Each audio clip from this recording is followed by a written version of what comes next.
Dear students, please look at the whiteboard. He is too weak to walk. সে এত দুর্বল হাঁটতে পারে না সে হাঁটতে দুর্বল। যখন আমরা ওটাকে নেগেটিভ করব কি হবে? He is so weak that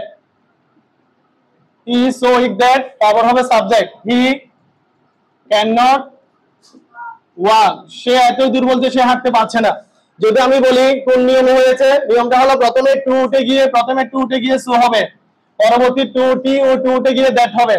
আরেকটা জিনিস বলে রাখি, এটি উ ই ডবল উ এটার অর্থ হলো উ, আর টি উ এটা তো তে প্রতি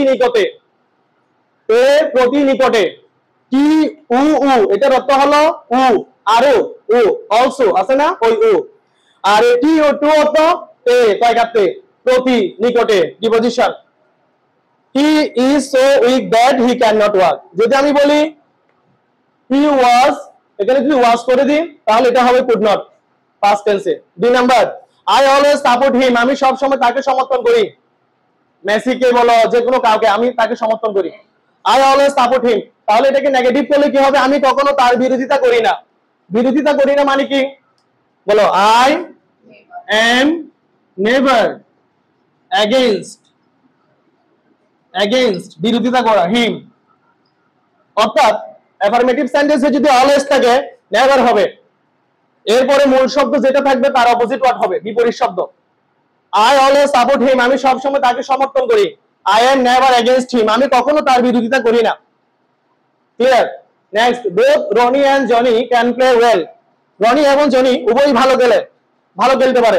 যদি বলি both Tamim and Shakib can play well, Tamim এবং সাকিব উভয়ই ভালো খেলতে পারে। যদি অ্যাফার্মেটিভ সেন্টেন্সে বোথ থাকে এবং ডট ডট দিয়ে এন্ড থাকে, অর্থাৎ both B O T H both dot dot dot dot and, তাহলে নট অনলি বাট অলসো হবে। নট অনলি, এখানে বোথ উঠে গিয়ে কি হবে বলো? প্রথমে নট অনলি, এরপরে হবে রনি, নট অনলি রনি, তারপর হবে but also Johnny, not only Roni but also Johnny, তারপর বাকিটুকু বসে যাবে ক্যান প্লে ওয়েল, ভালো খেলতে পারে। এটার অর্থ হলো কেবল রনি নয়, এটার বাংলাটা দেখো অর্থ চেঞ্জ হতে পারবে না। কেবল রনি নয় জনিও ভালো খেলতে পারে, এটার অর্থ দুইজনই ভালো খেলতে পারে, অর্থের পরিবর্তন হওয়া যাবে না। We ought to love our country, ought to শব্দের অর্থ হলো বাধ্য, এটা modal auxiliary verb. Can could shall should may might must need dare use to ought to, এগুলো modal auxiliary verb. Modal auxiliary ভার্বের পরে রাইট ফর্ম অফ ভার্বস একটা রোজ বলে রাখি, সব সময় মূল ভার্ব হবে। যদি মডেল অক্সিলারি ভার্ব থাকে can could shall should may might থাকে, তাহলে তার পরবর্তীতে সবসময় ভার্বের প্রেজেন্ট ফর্ম হবে। We ought to love our country, আমরা আমাদের দেশকে ভালোবাসতে বাধ্য, তার মানে এটাকে নেগেটিভ হলে হবে আমরা আমাদের দেশকে ভালো না বেশে পারি না। তাহলে রুলসটা হচ্ছে যদি এখানে যদি থাকে মাস্ট, নিয়মটা শুনো, যদি must have to has to থাকে অট টু থাকে তাহলে can not but can not help হবে, এই জায়গায় যদি থাকে উই মাস্ট, এখানে যদি থাকে we must love our country, আমরা অবশ্যই আমাদের দেশকে ভালোবাসবো, আমরা আমাদের দেশকে ভালো না বেশে পারবো না। যদি থাকে উই মাস্ট ওবে আওয়ার প্যারেন্টস, আমরা আমাদের মা বাবাকে শ্রদ্ধা করব, তাও হবে কি শ্রদ্ধা না করে পারি না, তাহলে কি হবে বলো? কথা বলো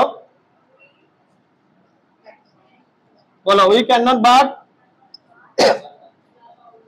লাভ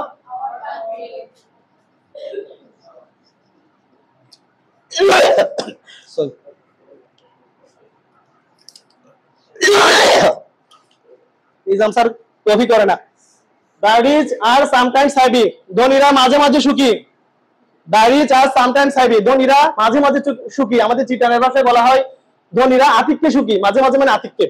দেখো ডায়েরিজ আর সামটাইমস হ্যাভি, যদি এটাকে নেগেটিভ করি সামটাইমস এর অপোজিট ওয়ার্ড কি? নট অলওয়েজ হবে। কি হবে? সামটাইমস থাকলে নট অলওয়েজ হবে, রিচ এর অপোজিট। তারপর দেখো দিকে দেখো ডায়েরিজ, বলো ডায়েরিজ আর নট, সামটাইমস উঠে গিয়ে নট অলওয়েজ হবে, ডায়েরিজ আর নট অলওয়েজ হবে।